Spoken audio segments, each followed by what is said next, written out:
गुरुर्ब्रह्मा गुरुविष्णु गुरुदेवो महेश्वरः गुरुः साक्षात् परब्रह्म तस्मै श्रीगुरवे नमः। वक्रतुण्डं महाकायं सूर्यकोटिसमप्रभं निर्विघ्नं कुरु मे देव सर्वकार्येषु सर्वदा। सर्वमङ्गलमाङ्गल्ये शिवे सर्वार्थसाधिके शरण्ये त्र्यम्बके देवी नारायणी नमोस्तुते। శివాదేవతాభ్యో నమః। నిన్న రోజున శివరాత్రి పర్వదినం ఎవరెవరు ఎలా చేశారు తెలియదు, జస్ట్ ఒకసారి ఎంక్వైరీ చేద్దాం। శివరాత్రి ఏం చేస్తున్నారు? నిన్న తద్దినం ఉంది కదా, తద్దినం చేసేప్పుడు శివరాత్రి చేసుకోవచ్చు। తద్దినం వల్ల శివరాత్రి బ్రేక్ చేయకూడదు, ఫస్ట్ తద్దినం చేసుకోవాలి, శివరాత్రి చేయకూడదు। ఫస్ట్ 12ంటికల్లా ఇది జనరల్ డౌట్స్ అందరికి వచ్చి కూడా ఉంటాయి, మాట్లాడకండి। ఇంట్లో తద్దినం పితృకార్యాలు జరుగుతుంటాయి ఒక్కొక్కసారి పండుగ రోజున, ఆ రోజులు 12ంటి వరకు పితృకార్యం చేసుకొని 12ంటికే పెడతారు తద్దినాలు। 12ంటికి పితృకార్యం అయ్యాక మళ్ళీ తలస్నానాలు చేసేసి భోజనం చేశాక కొంచెం గ్యాప్ ఇచ్చి తలస్నానాలు చేసి శివరాత్రి చేసుకోవచ్చు। తద్దినాల కోసం శివరాత్రి వదలక్కర్లే, శివరాత్రి కోసం తద్దినాలు వదలక్కర్లేదు, రెండు ధర్మాలే, రెండో చేయాలి। ఏదో మీటింగ్ ఫోన్లు తీసేయండి కదా, ఫోన్స్ తీసేయండి। ఏం డిస్కషన్ నడుస్తుంది వాళ్ళు? ఏం లేకుండా డిస్కషన్ ఏముంది, మాట్లాడదు। సో అలా తద్దిన కోసం శివరాత్రి వదలద్దు, శివరాత్రి కోసం తద్దినం వదలద్దు, రెండు ఇంపార్టెంట్, రెండు ధర్మాలు చేయాలి కంపల్సరీ। ఎందుకంటే సంవత్సరానికి ఒకసారి తద్దినము, సంవత్సరానికి ఒకసారి శివరాత్రి, అందుకు రెండు ఇంపార్టెంట్। నువ్వేం చేసావు శివరాత్రి? చూసావా మీరా మీ స్వామిగా ఏమేమి చేసావండి? మళ్ళీ అలంకరణ చేసావు మంచిగా, నామాన్ని హ్యాపీగా ఉండేనా? ఫస్ట్ శివరాత్రి అనుకుంటా, లక్కీ ఏది సేమా? ఫొటోస్ పంపించాల్సిందిగా చూసామని, ఫొటోస్ షేర్ చేయండి। ఏం చేసావు? పప్పు తిని పడుకున్నావా? ఏం చేసావు శివరాత్రి? అభిషేకం చేసావా? లేదా నాన్న చేస్తే నువ్వు నీ పేరు వేసుకుంటున్నావు? గర్ల్స్ కూడా చేయొచ్చు, లేదా శివాభిషేకానికి ఆడవాళ్ళని దూరం పెట్టాలి లేదు, కొన్ని రోజులు చేసావా? చదివారా? వచ్చు కదా మీకు, ఏడు వాడి బిల్వాసం చదివావా? బుట్లో పెట్టావా? చదివావా? పక్కన పెట్టావా? చదివా? నేర్పించే లాభం మరి? లింగాష్టమం చదవలే? సరే, ఈ సంగతి ఏంటి? భజన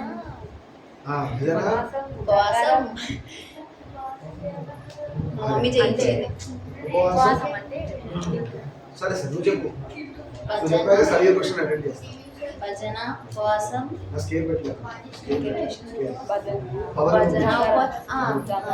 అభిషేకం, జాగారం, అభిషేకం। మిగతా వాళ్ళు ఏం చేశారు? గాడిదలు ఉన్నాయి కొన్ని, అవి చెయ్యబోయి ఇంకో వాళ్ళని చేయనియం, వాటికి గాడిదలు అని పెట్టారు పేరు। వాటి మనం చేయనప్పుడు ఇంకోళ్ళు వేసింది వింటే కనీసం దేవుడు మనకు అవకాశం ఇస్తాడు, ఓహో ఇలాంటిది ఒకటి ఉందా, శివరాత్రి ఇలా చేయాలా, నేను పరమ దరిద్రంగా చేశాను అనుకోవడం,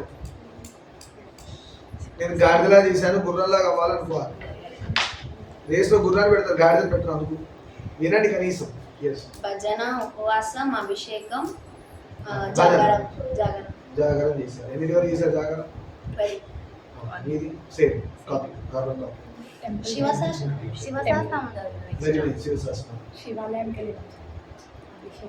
చేశారా? నెక్స్ట్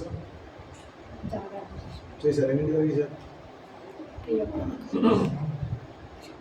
మసిపోయా ఏం చేసావు? ఉపవాసం చేశారు, అభిషేకం పుట్టలేదు, నీకు లేదు,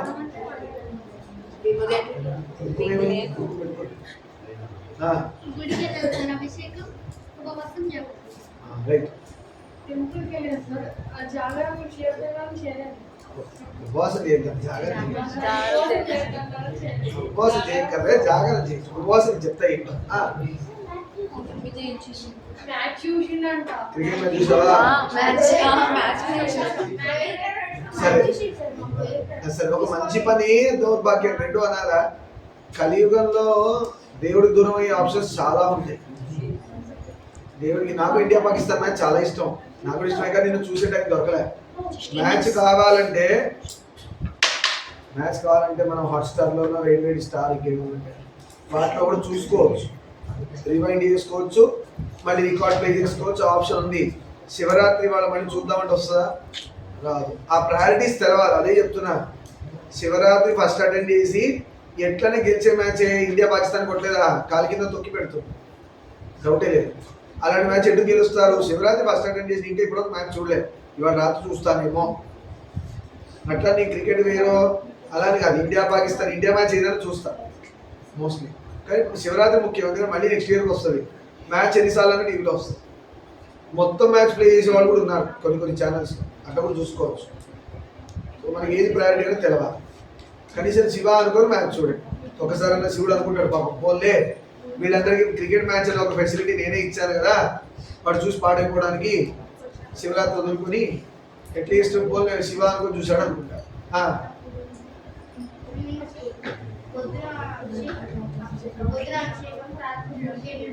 రాత్రి ఏ గుడి? ఓకే చేసా, వెరీ గుడ్. మరి సేమ్ అంటే అక్కడ సేమ్ షణ్ముఖి సేమ్ అన్నారు. Okay okay. నిహాల్ నీతో మాట్లాడుతానా? ఏ టైంకి? ఎన్నింటికి? సాయంత్రం ఎన్నింటికి? వెళ్ళి ఎప్పుడు వచ్చావు? అమ్మ గుళ్ళో పంపించిన బయట దిగా, అక్కడ చాలా పనులు ఉంటాయి కదా, అట్లేం అవ్వలే? బయట ఏం పని లేవా? నిజంగా శివుని చూసావా? సాయి అత్తగారింటికి వెళ్ళావా? అభిషేకం చేయించావా? కాటమరాయుడు దగ్గర. నైస్. ఓకే సానా సిసి సరియు కంటే శివలింగం ఉంది, నీకేం లేదు కదా, చెప్ప. ఓ ఏ గుళ్ళో?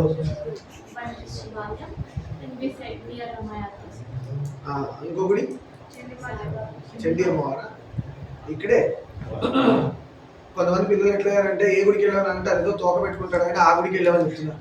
అంత బుద్ధిహీనులు ఉన్నారు పిల్లల్లో. పేరెంట్స్ చెప్పకేసి ఒకటి కొట్టాలి, అసలు పేరెంట్స్ కొట్టాలి. తోక పెట్టుకున్నాయని ఎవరు కూడా తెలియదు అని ఉన్నారు. ఎవరున్నారు తోక పెట్టుకున్నాయన? ఆయన చెప్పాలి చేత కాలే. అలాంటి మహానుభావులు కూడా పుడుతున్నారు కలియుగంలో, ధర్మాన్ని భ్రష్టు పట్టించడానికి. రాముల వారి సీతమ్మ ఏమవుతుందో తెలియదు. రాముడు who is that Idol holding arrow అంటున్నాడు చేతిలో, దాంతో పొడిచారు. అసలు అంత బుద్ధి లేకుండా ఉన్నారు. తల్లిదండ్రులు అన్న గొప్ప ఐఐటి సంస్కారం, ఐఏఎం సంస్కారం ఇచ్చి పాడు చేస్తున్నారు సొసైటీ. ఐఐటీలో ఐఏఎం చేసే వాళ్ళందరూ పాడవుతున్నారు అనట్లే, అదొక్కటే ఇంపార్టెంట్ అనుకునే వాళ్ళు పాడవుతున్నారు. అలానే ఉట్టి ఇది ఒక్కటి ఇంపార్టెంట్ అనుకునే వాళ్ళు పాడయ్యే ఛాన్స్ ఎందుకు ఉంటుంది అంటే, తినడానికి తిండి దొరకదు కదా. ఉట్టి రామ రామ రామ అనుకుంటుంటే మనకి నడిచేది ఎట్లా? డ్యూటీస్ కూడా చేయమన్నారు గురువులు, మానేసి రామ అనుకోమని చెప్పలేదు ఏ దేవుడు కూడా. అర్థమైందా? డ్యూటీస్ చేయాలి, చదువు ఇంపార్టెంటే. మిమ్మల్ని చదువు మానేసి చేయబట్టినామా? లేదు కదా. మనం పెట్టుకున్న 5 నుంచి 10 o'clock ట్యూషన్ టైంలో మధ్యలో ½ an hour తీసుకుంటున్నాం, ఆర్ 40 minutes మ్యాక్స్. అది జీవితం మొత్తానికి ఇంపార్టెంట్ అయిన టాపిక్ 40 minutes మాట్లాడుతున్నాం. ఏదైతే ఇంపార్టెంట్ కాదో దాని మాత్రం జీవితం మొత్తం 24 గంటలు పెడతాం. 40 minutes we're sparing for the most important subject of our life time. ఓకేనా? అది 40 minutes పెట్టుకొని మిగతా 24 hours మిగిలిన గంటలు అన్నీ కూడా మనం లైఫ్ డెవలప్ అవ్వాలి, సంపాదించాలి, చెప్పిగా బరువు బాధ్యతలు నెత్తిరేసుకొని పాడైపోవాలా, దానికోసం పెట్టాం. సరే అది మనకి తెలవాలి ఇంపార్టెంట్ ఏంటి ఏంటి. 2 temples, 1 is not enough. సరే పర్లేదు చెప్పు. 9 2 వెళ్ళావు. తోకున్న ఆయనకి ఆయన ఎవరు? తొండ ఉంటే తొండ ఉండదు ఒక ఆయన, ఆయన ఎవరు తెలుసు కదా, తొండం వాడు కాదు కదా గణేష్. సింహమోహం ఉంటే మా తెలిసే మా పిల్లలకి. గుర్ర ముఖం ఉంటే పంది ముఖం ఉంటే అది పంది అనకూడదు, వరాహ ముఖం ఉంటే అన్నట్టు. అది చాలా ఉన్నాయి. మరి దేవుడు గొప్పతనం అదే, అన్ని ప్రాణుల్లో నేను ఉన్నాను రా అని చెప్తాను. వేరే వాళ్ళ ముఖాలే తెలియదు. ఆ ముఖాలు తెలియని వాళ్ళు ఏం పూజిస్తారు మనకి? అర్థమైందా?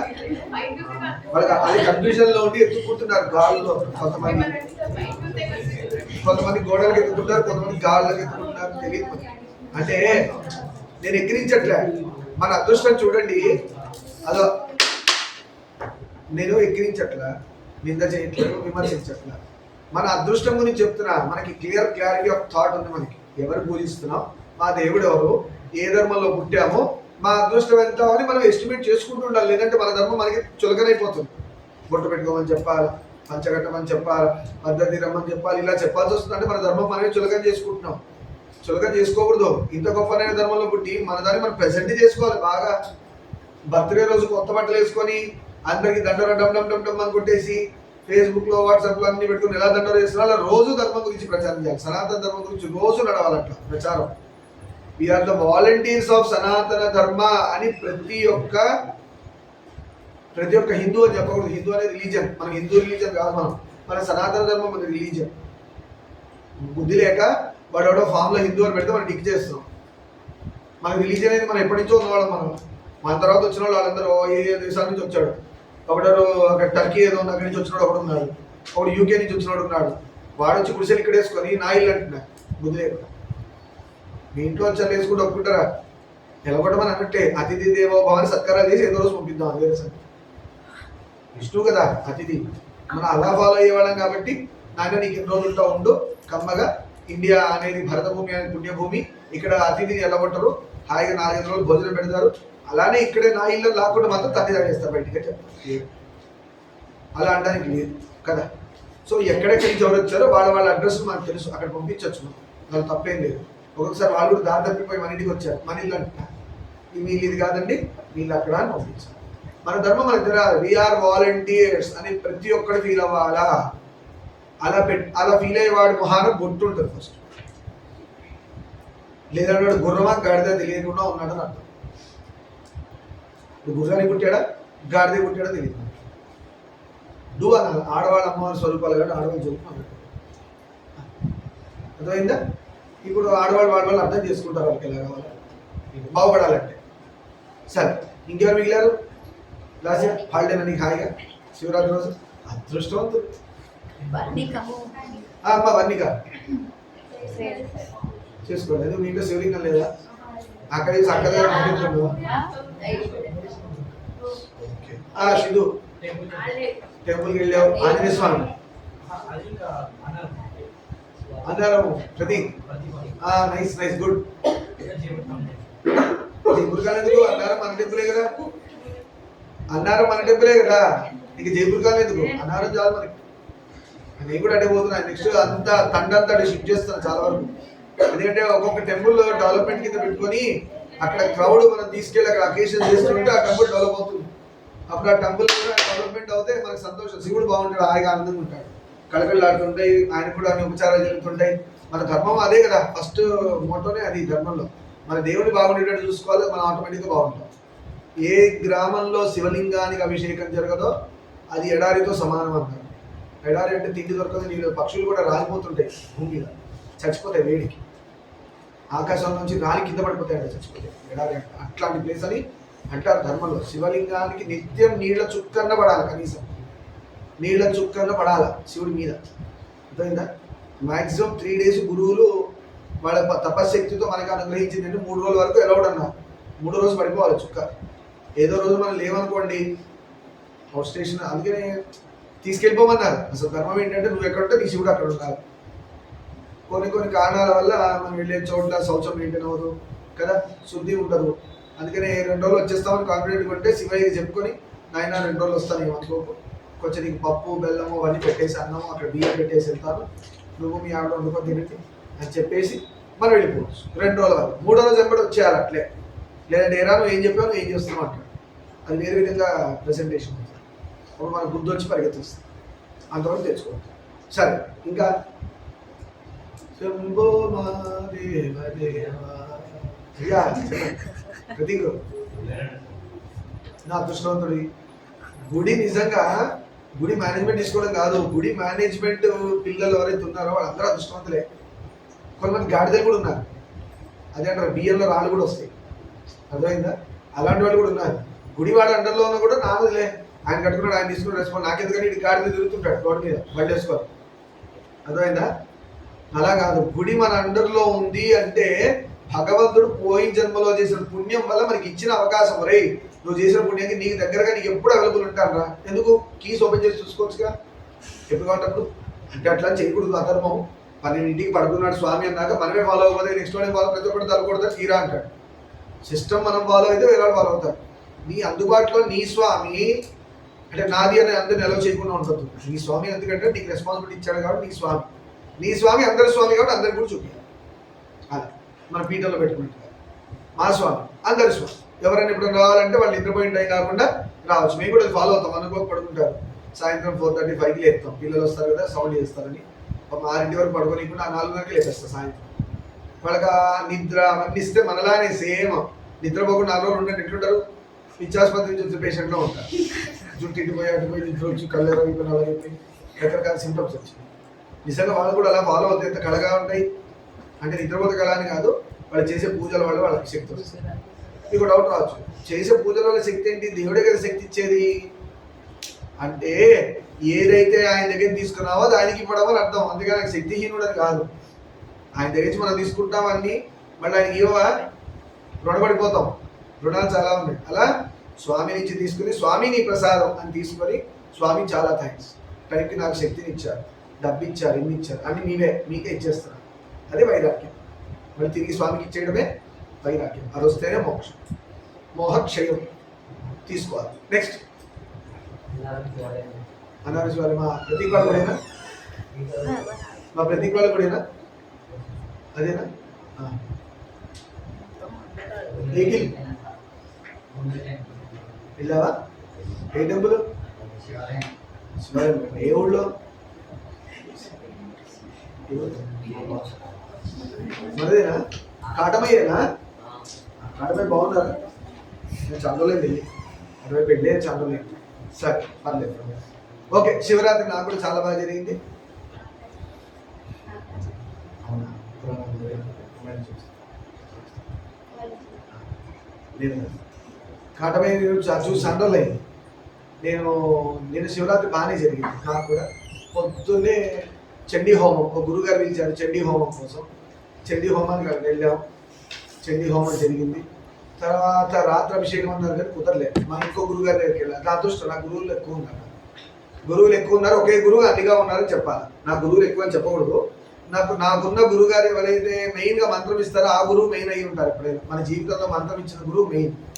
ఆయన ఒక్కసారి ఆయన దగ్గర నుంచి మంత్రం తీసుకున్నారు అనుకోండి, ఆయన మెయిన్ అయి ఉంటారు. ఆయన ఎన్నో రూపాలుగా వస్తాడు.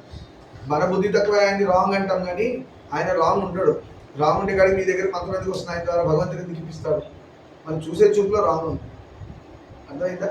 సో ఒక్కసారి గురువు నుంచి మంత్రం తీసుకున్నాక ఆయన మెయిన్ అయి ఉంటాడు. ఆయన ఇంకో విధంగా నీకు ఇలా నచ్చలేదు కాబట్టి ఇంకో విధంగా నీకు నచ్చే విధంగా కూడా వచ్చే ఛాన్స్. ప్రాబ్లం మన దగ్గర ఉంది. అదే అంటున్నా కదా, గురువు నచ్చలేదంటే నీ ఫాల్ట్, గురువు ఫాల్ట్ కాదు.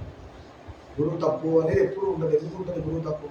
మన పూర్వజన్మల ప్రారంభం బట్టి మనకు కష్టం వస్తుంది. కానీ మన గురువు నింద చేసి అమ్మ నింద చేసి అమ్మ నాన్న నచ్చలేదు నాకు, ఇలాంటి వాడు కడుపు పుట్టాను అనకూడదు.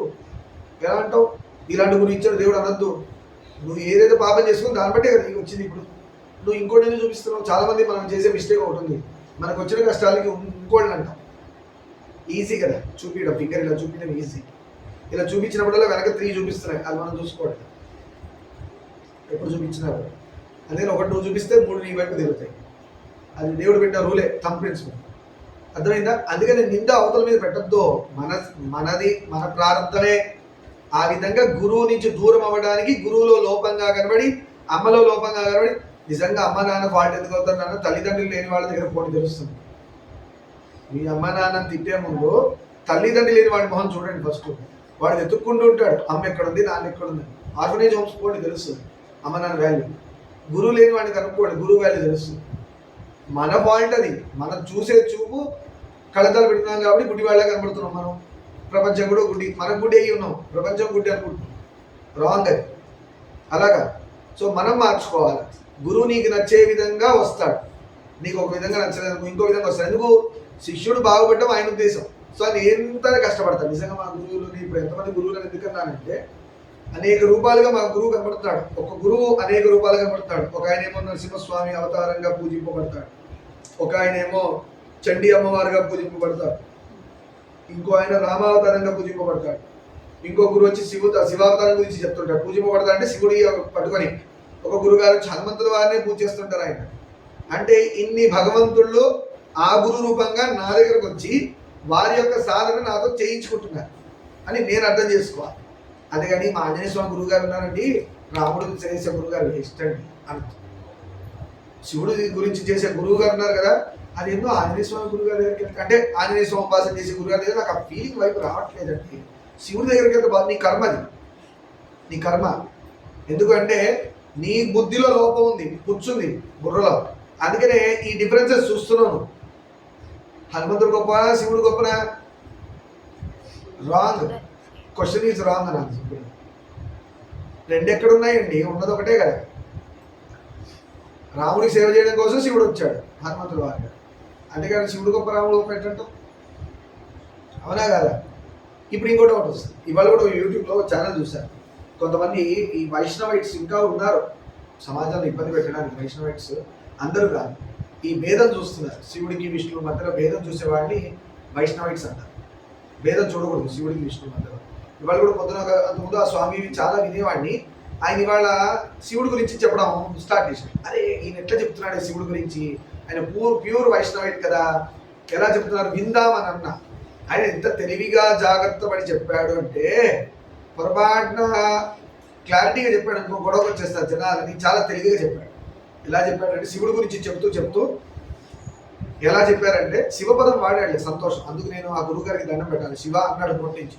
జనరల్ శివ కూడా అన్నారు కొంతమంది వైష్ణవైట్స్. అదేదో శ్మశానానికి వెళ్ళి వచ్చినట్టు ఫీల్ అవుతూ ఉంటారు. వీడేదో పోనట్టు శ్మశానం, వీడేదో పోనట్టు. మరి ఇంకోటి గుర్తుపెట్టుకోండి, శ్మశానం అంతటా ఉంది. ఒక మూలకు ఊరవతలో ఉన్నది శ్మశానం కాదు. శ్మశానం అంతటా కరెక్ట్ మాట్లాడంటే భూమి అంతా శ్మశానమే. నువ్వు నడిచేటప్పుడు చీమ తొక్కొచ్చావు, చీమ చచ్చిపోయింది. చీమ శవం అంటారా చీమంటారా? శవమే, అది కూడా డెడ్ బాడీయే. మరి వచ్చాక తొక్కి మరి శ్మశానమేగా. కుక్క చచ్చిపోయిందంటే వచ్చావు, పిల్లి చచ్చిపోయిందో ఇంకేదో మలినము మాలిన్యం అన్ని పడుతుంది కూడా నీకు తొక్కే వస్తున్నావు. అంత శుద్ధంగా ఉన్నావా అలా చెప్పడానికి? ప్రపంచమంతా శ్మశానంలానే ఉంది నిజంగా చెప్పాలంటే. నువ్వు చూసే చూపాలా. అయితే ఆయన ఎంత తెలివి చెప్పుకుంటూ వస్తున్నాడంటే, గంగమ్మ తల్లి ఆకాశంలోంచి భూమి మీద పడేటప్పుడు భగీరథుడితో అన్నదంట, భూమి మీద డైరెక్ట్ పడితే ఆయన చెప్తున్నాడు ఇలా. దీనిలో శివుడిని తక్కువ చేసింది ఎక్కడ ఉంది చూడండి, మీరు జాగ్రత్తగా అబ్జర్వ్ చేయండి. అలా చెప్పలే విష్ణువు గొప్ప శివుడు తక్కువ అని చెప్తే గొడవకి వెళ్ళిపోతారు కదా. అలా చెప్పకుండా ఆయన ఎంత తెలివిగా చెప్పుకుంటూ వస్తున్నాడు చూడండి గురువు గారు. గంగ పైనుంచి పడుతుంది భగీరథుడు చెప్పింది, నాయన భగీరథ నేను భూమి మీద పడితే భూమి తట్టుకోలేదు, మీరందరూ కొట్టుకుపోయి చచ్చిపోతారు. సో అలా నేను డైరెక్ట్ పడలేను, దానికి నాకు ఒక రీజన్ చూపించు భూమి మీద రావడం కంటే. భగీరథుడు మళ్ళీ మనం చెప్పుకున్నాక రామాయణంలో తపస్సు చేస్తే శివుడు ప్రత్యక్షమయ్యాడు. సరే ఆ గంగ నేను పట్టుకుంటాను జటాజుటంలో అన్నాడు. గంగ హంకరించి ఆహా ఈయన తల్లి పడి తలకాయ 2 ముక్కలు అవుతుంది, ఈయన నన్ను పట్టుకుంటాడంట అనుకుందంట గంగాదేవి. ఓహో నీకు అలాంటి పొగరుందా చూద్దాంలే అని ఈయన జటా మొత్తం వదిలేశాడు. ఇలా నుంచున్నాడు శివుడు. పైనుంచి గంగాదేవి దుఃఖిది మొత్తం చుట్టి పడేశాడు. అప్పుడు గంగమ్మకి అర్థమైంది, ఓహో అందరి లోకానికి ప్రభువుని నేను చులకనగా చూశాను, నేనే శక్తివంతురాలని ఫీల్ అయ్యాను. ఎందుకంటే దేవలోకంలో ఉండే అహంకారం వచ్చేసింది గంగకి. దేవనది కదా, మన అదృష్టానికి భూమి మీద వచ్చింది. అసలు గంగ భూమి మీద ఉండాల్సింది కాదు, దేవలోకంలో ఉండాల్సింది. మన అదృష్టం చూడు, అయినా కూడా పోవు కాశీకి. దేవతలలో ఉండే నది వాళ్ళ కోసం పుట్టిన నది, మన కోసం భూమి మీదకి వచ్చిన నది దగ్గర మనం పోవు. కొంతమంది మహానుభావులు ఉన్నారు, గంగ వాటర్ తాగమండి అంటారు. ఇంకొంతమంది ఉంటారు గంగలో స్నానం అదేదో ఇంప్యూర్గా, నువ్వు ఇంప్యూర్గా ఉన్నావు, గంగ ఇంప్యూర్ ఉండదు. నిన్న మొన్న ఒక ఆయన వచ్చారు భక్తుడు నా దగ్గరికి డౌట్స్ అడగడానికి. ఆయన అడిగే డౌట్స్ అన్ని గమ్మత్తుగా ఉన్నాయి. గంగే జమునే కృష్ణే గోదావరి సరస్వతి నర్మదే సింధు కావేరి జలస్మిన్ సన్నిధిని కూడా చెప్తున్నాను కదా స్వామి, అన్ని నదులు ఒకటే కదా అన్నాడు. అన్ని నదులు ఒకటి కాదు నాకు చెప్పాను, అన్ని నదులు ఒకటి కాదు. మరి ఆ మంత్రం ఎందుకు వచ్చిందంటే, ఆ మంత్రం ఏంటంటే అన్ని నదులు కన్సల్లో పిలుస్తున్నావు, గంగా నది గోదావరి నది ఒకటి కాదు. నేను కదే మీకు సింపుల్గా డౌట్ ఉంటే ఒకటి చిన్న ఎక్స్పెరిమెంట్ చేయండి. గంగా వాటర్ తెచ్చి ఇంట్లో సంవత్సరం తర్వాత పెట్టుకోండి, గోదావరి కృష్ణ మిగతాని నల్లి తెచ్చి పెట్టుకోండి బాటిల్లో. 2 రోజులు వారం నెల రోజుల తర్వాత మూతలు ఓపెన్ చేసి వాసన చూడండి, మీకు తెలుసు చచ్చిపోతారు మీరు వేరే నదుల వాటర్ స్మెల్ చూస్తే. గంగ ఒక్కటే ప్యూరెస్ట్ ఫామ్. మిగతా నదులు తక్కువ అని చెప్పకూడదు, వాటి శక్తి వాటికి ఉంది. కానీ పరమశివుడు సపరేట్గా దానికంటే ప్రివిలేజ్ ఇచ్చాడు దేవనది. మిగతావన్నీ కూడా గొప్ప నదులే, తక్కువేం కాదు. మనకు గోదావరి గొప్ప, అట్లాంటి గంగ గొప్పదని గోదావరి చులకని చూడొద్దు. మనం ఇంటి నుంచి బయలుదేరేటప్పుడు గోదావరి తల్లికి చెప్పి గంగలో స్నానం చేసినప్పుడు గోదావరికి చెప్పి గంగలో స్నానం చేయాలి. కృష్ణలో మునిగినా కూడా గోదావరికి చెప్పి కృష్ణలో మునగాలి. మనకి తల్లి ఎవరు? తిండి పెడుతుంది గోదావరి. సో గోదావరిని తెలంగాణ ప్రభుత్వం వీళ్ళ తెలంగాణ ప్రజలు అందరూ గోదావరికి దండం పెట్టింది ఏ నదిలో మునగకూడదు. అమ్మ గోదావరి తల్లి నువ్వే కృష్ణగా ఉన్నావు అని చెప్పేసి దండం పెట్టి చేయాలి. ఇది నదుల పట్ల మనం ప్రవర్తించాల్సిన తీరు. బట్లో తాగిన బాటిళ్ళు సబ్బేసి రుద్దుకొని దుంకడాలు ఉమ్మేయడాలు అలా చేయదు. ఆడేటప్పుడు నోట్ల నీళ్ళు పోతే వదిలేస్తాం, అది వేరు. చూ అని వేయకూడదు నీళ్ళని. నది పట్ల పాటించాల్సింది తల్లి కదా, తల్లి మొహాన్ని ఉమ్మేయవు కదా. డౌట్ వస్తే ఆకాశం వైపు చూసి ఉమ్మేసుకో, తెలుస్తుంది క్లియర్గా, ఎంత ఇబ్బందిగా ఉంటుంది. అలా ఎక్కడికి వచ్చాం ఇందాక భగీరథుడు అలా ఆయన చెప్పుకుంటూ ఏమన్నాడంటే, సరే జటాజుట్టంలో ఉంది, భగీరథుడు ప్రార్థన చేస్తే ఒక జట తీశాడు, అక్కడ వరకు బాగా చెప్పాడు. ఆ జట పై నుంచి కింద పడ్డది భూమి మీదకి వచ్చింది అని చెప్పి విష్ణుపాదోద్భవే గంగ అని చెప్పాడు. విష్ణు పాదాల నుంచి పుట్టింది గంగ అని చెప్పాడు. విష్ణు పాదాల నుంచి పుట్టిందని విష్ణు పాదాలు కడిగిందనే కదా. అలా పాదాలు కడిగిన గంగ శివుడు నెత్తి మీద వేసుకున్నాడని చెప్పాడు. ఇండర్ అంతే కదా, నెత్తి మీద ధరించాడంటే. అలా చెప్తూ ఊరుకుంటారా? అలా చెప్పాడు. ఇది తెలియక ఏం చేస్తారంటే ఇంత బాగా చెప్పారు, ఇంత బాగా చెప్పారు అంటే అక్కడ కూడా సెకండ్ స్టెప్ శివుడికే వేసి చెప్తున్నారు. అంతేగాని ఇలా చెప్పాలి. ఇప్పుడు నేను ఈ మాట నాగా నేను ఎక్స్ప్లెనేషన్ ఇస్తున్నా, గురుగారు అక్కడే ఆపేశారు. దాని తర్వాత కంటిన్యూటీ ఉందో నాకు తెలియదు, నేను చూసిన వీడియో అంతవరకే. విష్ణు పాదాల నుంచి పుట్టిన గంగని శివుడు శిరణ ధరించాడు అంటే గంగగా పెట్టుకున్నాడు అని అర్థమైందా? దీని తర్వాత క్లారిటీ ఇవ్వలే, నేను ఇస్తాను దీని కంటిన్యూషన్. అంటే నేను శివుడికి విష్ణువుకి అభేదం కాబట్టి ఇద్దరు సమానమేనా? ఏదైతే విష్ణు పాదాల నుంచి పుట్టిన గంగని శివుడు ధరించాడనే విధంగా చెప్పాడో గురుగారు, తర్వాత ఇది చెప్పాల్సింది అదే రామేశ్వరంలో శివలింగాన్ని ప్రతిష్ఠ చేసి రావణాసురుని యుద్ధానికి వెళ్ళాడు. అర్థమైందా? శివుడు పర్మిషన్ తీసుకొని పోయాడు. ఎవరు? అదే రాముడు. మరి రాముడు శివుడు పూజ చేశాడు కదా, ఇది చెప్పాలి కదా. కానీ చాలా మంది వైష్ణవులు వాళ్ళు యాక్సెప్ట్ చేయరు. రామేశ్వరమే లేదంట, రామేశ్వర లింగమే లేదని చెప్తా. సరే మనం ఏం చేయలేం, ఎవరి ఎలా ఉందో అలా వాళ్ళ భావన బట్టి. విష్ణువు తక్కువ అని అనట్లేదు, చాలా గొప్ప పని. ఒక వైష్ణవుడుగా ఉండడం కూడా గొప్ప పని.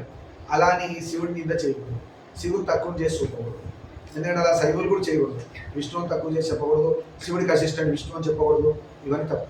అందుకని మనం ఒక గురువు నమ్ముతాం. ఎవరైనా శంకరాచార్యుల వారు, శంకర భగవత్పాదులు. ఎందుకంటే వారి ఇద్దరి మధ్యలో ఏదైనా చూడలేదు. శివుడు ఎంత ఇంపార్టెంట్, విష్ణు అంతే, విష్ణు ఎంత శివుడు అంతే. అలాంటి గురువు యొక్క వారసులం మనం దాని దగ్గరే పోవాలి. అంతేగాని అమ్మవారు గొప్ప, అయ్యవారు గొప్ప, శివుడు గొప్ప, విష్ణువు గొప్ప, ఈ డస్ట్బిన్ ఆలోచనని పక్కన పెట్టారు.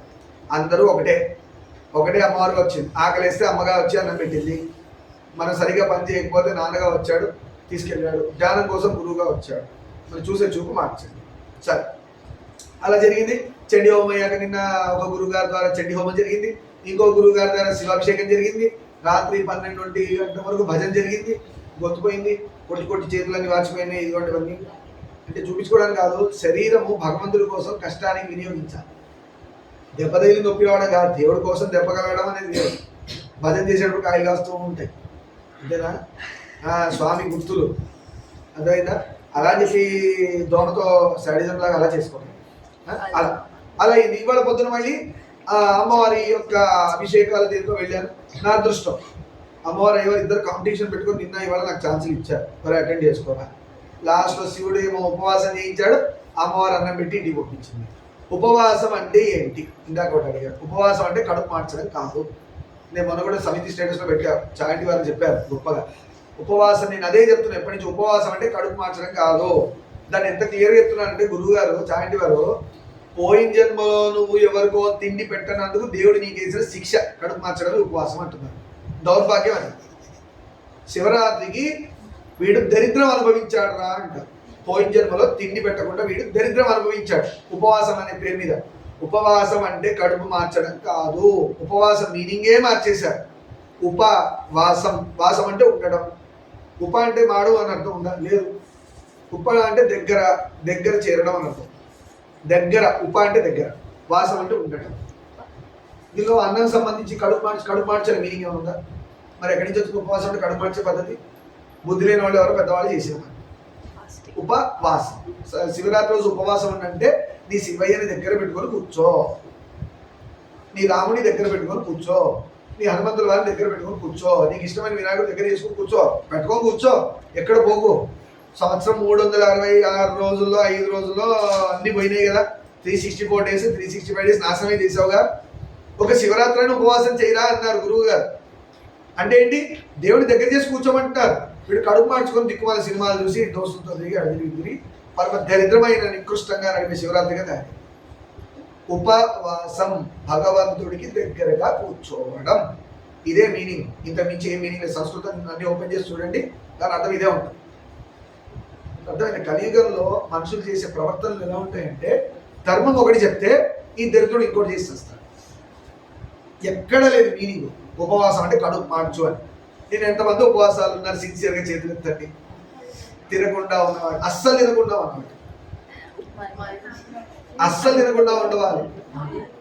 నాన్న తినుంటావే బాగా, నువ్వు తెలియక చేయొచ్చు. ఏం తినుకుంటున్నావు? పొద్దు నుంచి పాలు తాగలే, నీళ్ళు తాగలే, అట్టుపండు తినలే, పండు తినకుండా పండులా తాగుతావు. సరే, వాడు తెలియక నిద్రలో చేయించినట్టు.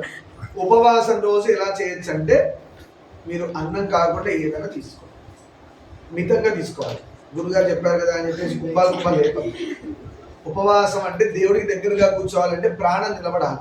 ఇలా కూర్చోగానే వాడవాడు తింటున్నాడు అనుకో, ఇంటి ముందు ఐస్ క్రీమ్ అన్నాడు అనుకో, శివుడి దగ్గర కూడా ఐస్ క్రీమ్ అయిపోతారు, బిస్కెట్ కూడా అయిపోతుంటారు. అలా చేయొద్దు. మీరు ఏం తింటారంటే శుద్ధమైన ఆహారం, అన్నం కాకుండా తినమన్నారు.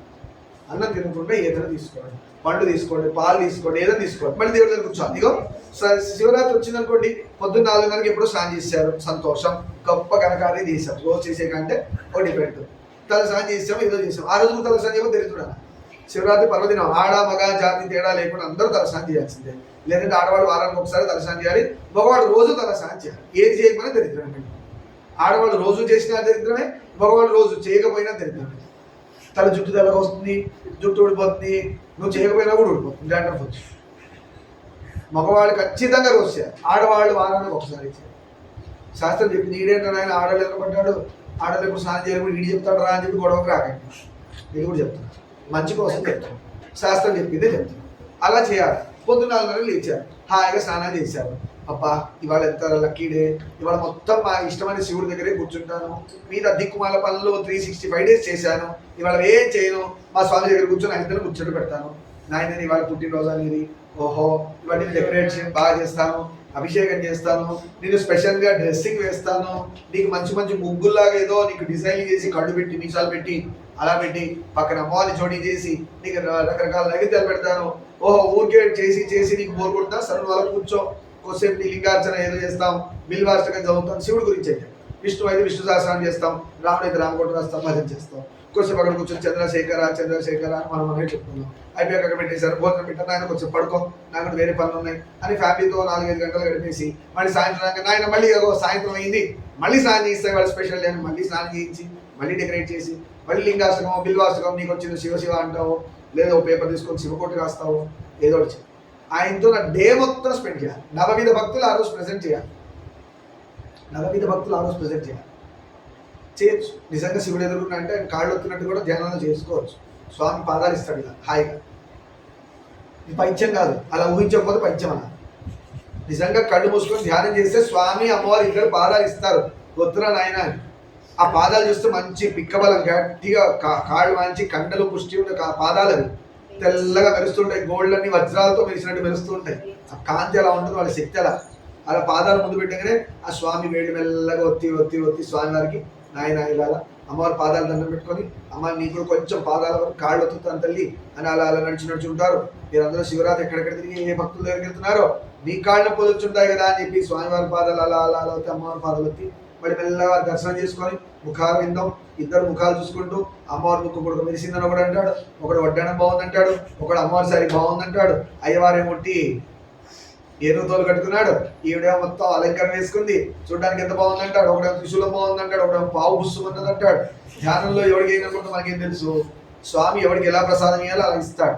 ఒకడేమో విభూతి రేఖలు చూసేసి అక్కడే అయిపోతాడు, చూస్తూ చూస్తూ కళ్ళు మూసుకొని ఆహా మూడో కన్ను ఎంత బాగుంది, ఆ త్రిపుండ్రాలు ఎంత బాగున్నాయి, జటాజుటం ఎర్రగా ఎంత హాయిగా ఉంది, గంగమ్మ తల్లి పైనుంచి తలకాయ బయటపెట్టలా చూస్తుంది బయటికి, అలా మెల్లగా అంటే హాయిగా సగా ఉంది, ఏదో మెడకాయ పిసికేసినట్టు చూస్తారు పటాల్లో. అలా కాదు, గంగమ్మ తల్లి హాయి ప్రశాంతంగా కూర్చొని తల మీద కూర్చొని ఒక పాయ మనలాంటి వాడిని ఉద్ధరించడం కోసం పాయ వదిలేసింది. అలా వదిలేసి గుడుగు జమ్మించి పడ్డ గంగ కిందకి పారుతుంది. అలా ఊహించుకొని ఆ త్రిశూలము, ఆ డమరుకం, ఆ వెనక నంది, భృంగి, అవునా, చండీశ్వరుడు, ఇలా ఒక్కొక్కటి చూసుకుంటే అమ్మవారి యొక్క వాహనం సింహం, పులి అయితే పులి మీకు ఏది మళ్ళీ దానికి కొట్టుకోకండి నాకు సింహం గొప్పది నా పులి గొప్పదని ఈ దరిద్రాలు తీసుకురావు. అమ్మవారి పూలో సింహము అద్దండం పెట్టుకొని మధ్యలో చిన్న ఆయన తోట వేసుకొని కూర్చున్నాడు, మధ్యలో బొచ్చ గణపతి అయ్య ఆయన దండం పెట్టుకొని ఎంబడి పరిగెత్తుకుంటూ వచ్చాడు. నేను కూడా కూర్చుంటాను. అమ్మవారి తోట మీద ఎక్కి కూర్చున్నాడు. ఆయన సుబ్రహ్మణ్యేశ్వర స్వామి వచ్చి కూర్చున్నాడు. వెనకాల బ్యాక్గ్రౌండ్ అయ్యప్ప స్వామి.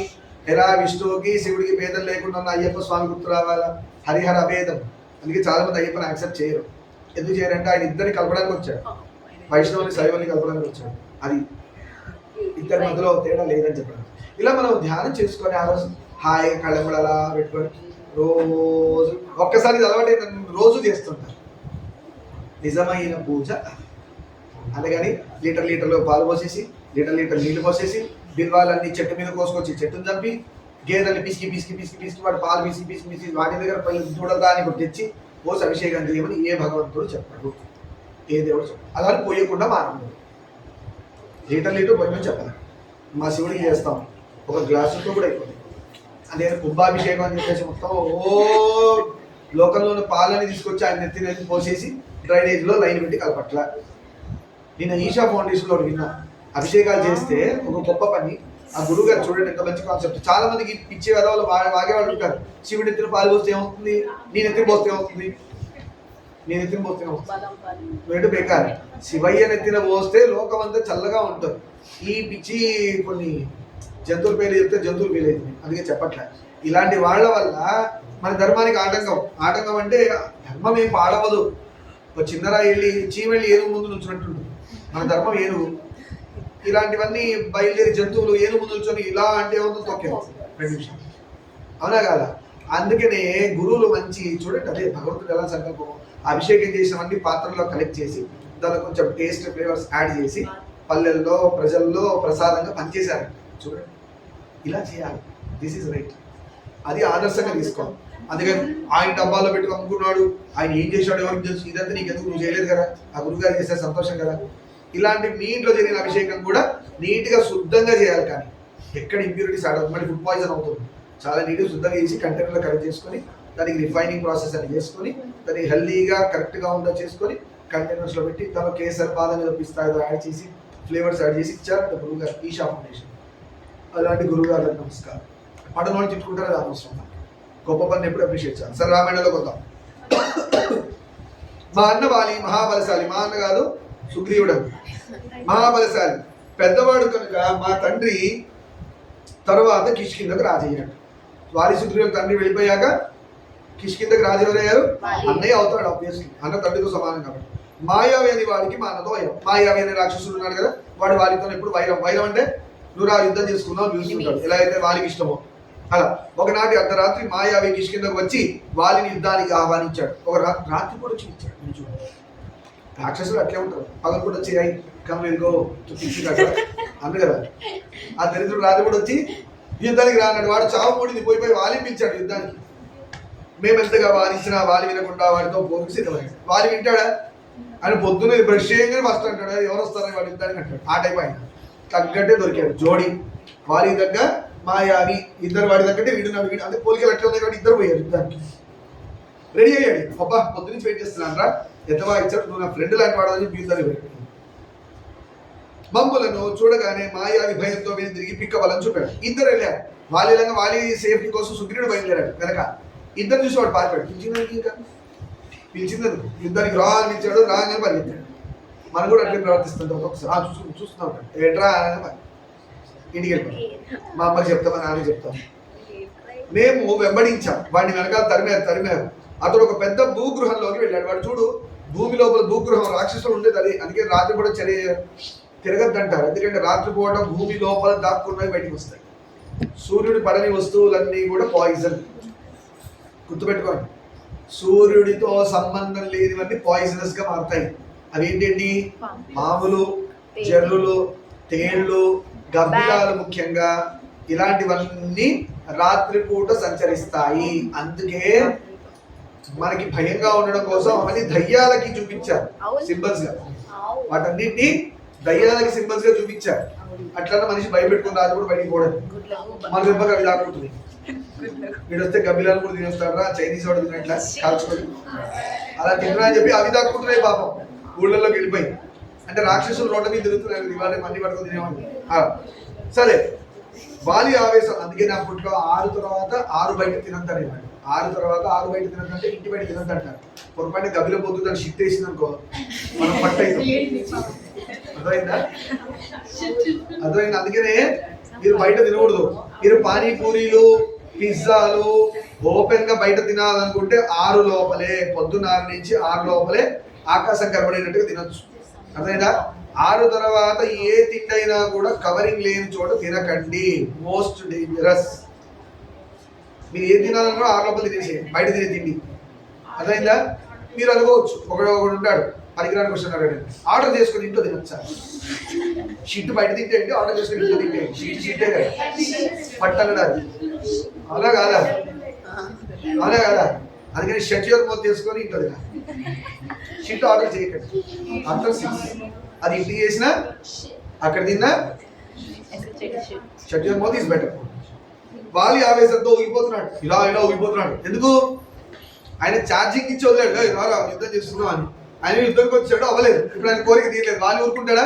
ఖచ్చితంగా యుద్ధం చేసే వరకు ఊరుకోడు. ఆ టైం పిలిచాడు కదా, ఊగిపోతున్నాడు. అంటే ఎంత కోపం మీద ఉన్నాడు, ఇలా ఇలా అవుతున్నాడు. ఒక్కొక్కసారి మనం గొడవలు అయితే ఉంటుంది సరే, నీ అంత తర్వాత మాట. వాలి ఊగిపోతున్నాడు యుద్ధాని కోసం. సుగ్రీవుడు అర్థం చేస్తున్నాడు, అన్న పని కంప్లీట్ చేసే వరకు రాడు అని. నన్ను బిల్ల ద్వారం దగ్గరే ఉండమని అడగు. అది చెప్తున్న భూగృహంలో ఉన్న బిల్లం దగ్గర ఎంట్రన్స్ దగ్గర నువ్వు ఇక్కడ ఉండి నేను లోపల పడి వాడి అకౌంట్ క్లోజ్ చేసి వస్తా అని వాళ్ళకి లోపలికి వెళ్తున్నాడు. మాయావిని చంపి వస్తానని వెళ్ళాడు. వారి మాట అన్న సుగ్రీవుడు వినాలి కదా, ఇదే మొన్న చెప్పింది. సుగ్రీవుడు పిరికివాడు, భయస్థుడు, అందుకని ఆయనకు బుర్రలో వచ్చిన ఆలోచనలు వేరు. అందుకని మారిపోయింది సీన్. సంవత్సరం అయ్యింది, అన్న జాడ లేదు. అన్న యొక్క జాడ తెలియదు. సంవత్సరం కొట్టుకున్నారు అన్న. వాలి మాయావి 1 year ఫైటింగ్. సినిమాలో ఒక అర్ధగంట ఫైటింగ్ చూపిస్తారు, జడ్డు బాగుందా ఫైటింగ్ ఎవడో చేసుకుని చూస్తేనే మనకి జడ్డు బాగా కావాల్సి వచ్చింది. వాళ్ళు ఎలా కొట్టుకున్నారు చూడండి. అంటే అప్పటి కట్అవుట్ ఎట్లున్నాయి చూడండి. 1 year ఇంకా వాళ్ళ పెద్దది, మన ఇంకా 24 గంటలు ఆడతాం. పెద్ద పెద్ద కట్అవుట్లు కొట్టుకుంటే సంవత్సరాలు కొట్టుకుంటాయి. వాలి మాయావి సంవత్సరం పొడుగు ఏది భూమి లోపల ఆ భూగృహాల్లోకి వెళ్ళి చీకట్లో కొట్టుకున్నారు. అక్కడ ఏమేమి ఉన్నాయో ఎంత కొట్టుకున్నారో నా అసలు అడుగుంటాయి. ఇప్పుడు సుగ్రీవుడు తిరిగివాడు కదా, సుగ్రీవుడు భయం స్టార్ట్ అయిందంటే 1 year అయింది, అన్నతో 1 year యుద్ధం చేశాడంటే వాడు ఎవడో గొప్పోడే అనుకున్నాడు ఫస్ట్. ఇది మిస్టేక్, ఇదే మిస్టేక్. నీతో ఉన్న అన్న గొప్పతనం నీకు తెలియదా? వీడేమన్నాడు, ఏమనుకున్నాడు సుగ్రీవుడినా? సంవత్సరం మా అన్నయ్యతో యుద్ధం చేయగలిగాడు, వాడెంత గొప్పవాడు అనుకున్నాడు. ఇప్పుడు ఏం డౌట్ వస్తుంది నెక్స్ట్? మా అన్నయ్య చచ్చిపోయి ఉంటే అంటాడు. ఎందుకంటే ఇక్కడ వీక్ వేసుకున్నాడు, ఇక్కడ అన్నయ్యని వీక్ చేసుకున్నాడు తనే. మన గొప్పవాడు సంవత్సరం కాదు 10 సంవత్సరాలు వాడు వస్తాడు, మా అన్నయ్య బయటకు వస్తా అంటే రామాయణం వేరేగా ఉండేది. సుగ్రీవుడు వీకెస్ట్ క్యారెక్టర్, బుద్ధిబలం కొంచెం వీక్గా ఉంది. ఆందోళన ఎక్కువైంది ఆయనకి, టెన్షన్ పెరిగింది. ఎందుకు? మనబడది మ్యాథ్స్ ఎగ్జామ్ ఎట్లా వస్తుందో పోయింది, అక్కడే ఫెయిల్ అయిపోయాడు. ఎట్లా వస్తాయండి? సంవత్సరం చదివాను, గురువు గారి దగ్గర ట్రైనింగ్ తీసుకొని నేను చేయకపోతే ఇంకెవరు చేస్తాడు, చేసి పడేస్తాను అనుకోవాలి. హనుమాన్ చాలీసా చేసి స్టార్ట్ చేశాడు మ్యాథ్స్ ఎగ్జామ్, క్లోజ్ చాప్టర్. నీకు ఎంత రావాలో అంత వచ్చేస్తాయి మార్క్స్. నువ్వు కష్టపడకుండా హనుమాన్ చాలీసా చేస్తే మాత్రం 0 వస్తుంది. ఆందోళన ఎక్కువైంది. ఇంతలో నురుగుతో కూడిన రక్తం గుహలో వచ్చి బయటకు వస్తుంది. నురగలతో రక్తం బయటకు వస్తుంది. గుడుకుడు లోన్ చేసుకుంటూ ఆ నురుగుతో ఉన్న రక్తము ఆ గుహలోంచి బయట పారుతుంది. అంటే ఎంత రక్తం ప్రవహించింది అంటే దెబ్బలు పడుతున్నాయి, సంవత్సరంలో హీల్ అవుతున్నాయి, దెబ్బలు అవుతున్నాయి, హీల్ అవుతున్నాయి, దెబ్బలు అవుతున్నాయి, హీల్ అవుతున్నాయి. సంవత్సరం పొడుగులో కొట్టుకున్నారు. లోపల రాక్షసునివి కానీ అన్నగారి అరుపులు వినిపిస్తున్నాయి. రాక్షసుడివి అన్నగారివి ఇద్దరు అరుపులు కొట్టుకుంటారు కదా, కొట్టుకునేటప్పుడు మళ్ళా ఇక్కడ A to Z బూతులు తిట్టుకుని కొట్టుకోరు. అప్పుడు వేరే సౌండ్ ఉంటాయి, మన బూతులు తప్ప ఏం రావు. రామాయణం చేత కాదు కానీ ఇంకోటి ఏదో అంటాడు దరిద్రుడు. మాయావి చేతిలో మా అన్న చనిపోయాడు అనుకున్నాడు. ఈ దిక్కో డెసిషన్కి వచ్చాడు. మాయావి చేతిలో మా అన్నయ్య చచ్చిపోయి ఉంటాడేమో. సుగ్రీవుడి వీకెస్ట్ బుర్ర ఇదే చెప్పడానికి ఎగ్జాంపుల్. మనం కూడా వీకెస్ట్ ఇట్లా ఆలోచిస్తాం. మన గురించి మ్యాథ్స్ ఏం ఫెయిల్, ఫిజిక్స్ నాతో కాదు, బయాలజీ ఎప్పుడు చూడలేదు, నువ్వు తిరుగున్నావు, ఇంకా తిండి తిరిగి ఇంట్లో అమ్మ వాళ్ళు పెట్టి తిండి తిరిగి పడుకోవడానికి ఉన్నావు సోమవారి పొద్దులాగా. నువ్వు చేయాల్సిన టైంలో చేయాలి కదా. చేతగారి కాడికి ఎందుకు తీసుకున్నావు? నీకు చేతన ఏదైతే అదే తీసుకో చెయ్యి. ఏమంటే అమ్మ నాన్న ఇచ్చారంటారు, నీకు బుద్ధి కదా. నీ డ్రెస్ కావాలంటే మాత్రం కొట్లాడి తీసుకుంటావు. ఫోన్ ఇవ్వకపోతే బిల్డింగ్ నుంచి దుక్కేసి చచ్చిపోతావు. నీకు ఇచ్చిన కోర్సు నువ్వు చేసుకోలేవా? అడిగి చేసుకోవాలి పని. రాక్షసుడు అమ్మవాళ్ళు చెప్తే వింటారు, మనం చెప్పక వంక వాళ్ళ మీద వేస్తున్నాం అటువైన గడగది. రాక్షసుడు బయటకు వస్తాడేమో అని కొండంత బండతో బిలద్వారాన్ని మూసేశాను. ఇవో గొప్ప కనకారం చేశాడు. ఒక పెద్ద బండ తీసుకొచ్చి కొండకు మూసేశాడంట. అంత బలశాలైన వానికి కొండ ఏమన్నా ఉప్పండు ఊదిపోతే వాడు ఎగిరిపోతుంది కొండ. అంటే అన్ని తప్పుగానే వెళ్తున్నాడు చూసారా. ఒక్కసారి మీరు భయం ఉందనుకోండి మైండ్లో, అన్ని రాంగే చేస్తారు. ఆ మనసు అన్ని దిక్కుమాల సలహాలే ఇస్తారు భయంతో కూడింది. లాస్ట్కి ఏమిస్తుంది, ఇట్లా ఇవన్నీ చేస్తావా, అది ఏం చేస్తుంది అంటే వీక్గా ఉన్నప్పుడు ఒక దిక్కుమాల సలహా ఇస్తుంది, అది చేస్తాం. మా వెనకాల ఫోన్ బంద్ చేయాలి, గోడ కొడితే మంచిది, అది దిక్కుమాల సలహా ఇస్తుంది ఫస్ట్. అది చేయగా అయ్యో ఇలా చేసావా అని ఇంకో దిక్కుమాల సలహా ఇచ్చి దీనికంటే ఇది బెటర్ అంటే అది ఇంకా నికృష్టమైన సలహా మనసు ఇచ్చేది. అది చేస్తాడు. అన్ని చేయగానే అయ్యో ఇన్ని పనులు చేసావా, చచ్చిపోవడం బెటర్ అంటే. దానికి పోయేది ఏముంది, అది చచ్చి ఇంకో దానిలో పోతుంది. శరీరం మాత్రం మంది పోతుంది. మన అమ్మ నాన్న నెత్తి నోరు కొట్టుకుని ఏడుస్తారు. ఎందుకంటే చిన్నప్పుడు 9 నెలలు మోసిన తల్లి నీ మీద ఇన్వెస్ట్మెంట్ అంత పెట్టాడు తండ్రి, డెడ్ ఇన్వెస్ట్మెంట్. ఎవరైనా సూసైడ్ చేసుకోవాలంటే నాన్న ఈ రోజుకి ఎంత ఖర్చు పెట్టావు, అమ్మ నా మీద ఎంత ఖర్చు పెట్టావు, అది తీర్చాక నేను చస్తాను. అలానే 9 నెలలు మోసావా, నేను కూడా 9 నెలలు బిడ్డను కానీ మోసి బిడ్డను కానీ ఆ సఫరింగ్ నేను కూడా మోసి బిడ్డను మనవడు నీకు ఇచ్చి చస్తాను అనగలగాలి దమ్ముంటే. అప్పుడు చావరు కాదు, నొప్పి తెలుస్తుంది కదా. నాన్నగా కట్టిన ఫీజు తీర్చేసరికి మన నొప్పి తెలుస్తుంది. దీన్ని చావడం కంటే ఇదే బెటర్ అనిపిస్తుంది. అలానే అమ్మలాగా 9 నెలలు మోసి ఉంటే ఆడపిల్ల ఎట్లా వస్తుంది, లోపల బిడ్డ పెట్టుకుని వస్తుందా, ఓహో అమ్మ కూడా నన్ను ఇంత కష్టపడ్డదా, అలాంటి శరీరాన్ని చంపుకుంటున్నానా, ఎంత తప్పు అని తెలుస్తుంది. ఆడవాళ్ళు ఇలా ఆలోచించారు, మగవాళ్ళు అలా ఆలోచించారు. సరే ఎవరికి ఎట్లా వీళ్ళతో అట్లా ఆలోచించారు.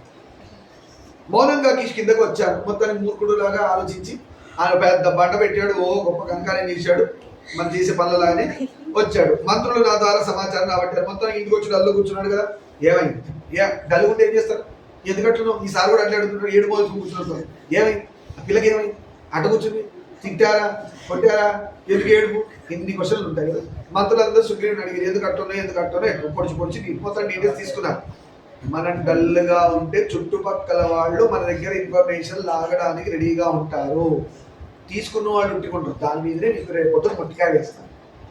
అందుకనే బాధని లోపలే పెట్టాలి. తల్లిదండ్రి గురువు తప్పితే ఎక్కడ బాధ చెప్పకూడదు. వాళ్ళే ముట్టకాయ వేస్తారు ఫస్ట్ మీకు.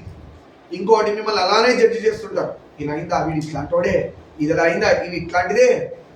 ఏదో సర్టిఫికేషన్ ప్రోగ్రామ్ పెట్టుకుంటారు, షార్ట్ టర్మ్ కోర్స్ సర్టిఫికేషన్ రాస్తూనే ఉంటారు. సర్టిఫికేట్ వీడి ఇట్లాంటి ఇట్లాంటిది వీటి ఇట్లాంటి బుద్ధి లేని రామ కూడా రాస్తే మంచిది కదా. రామ అంటే పుణ్యం మోక్షానికి వస్తారు.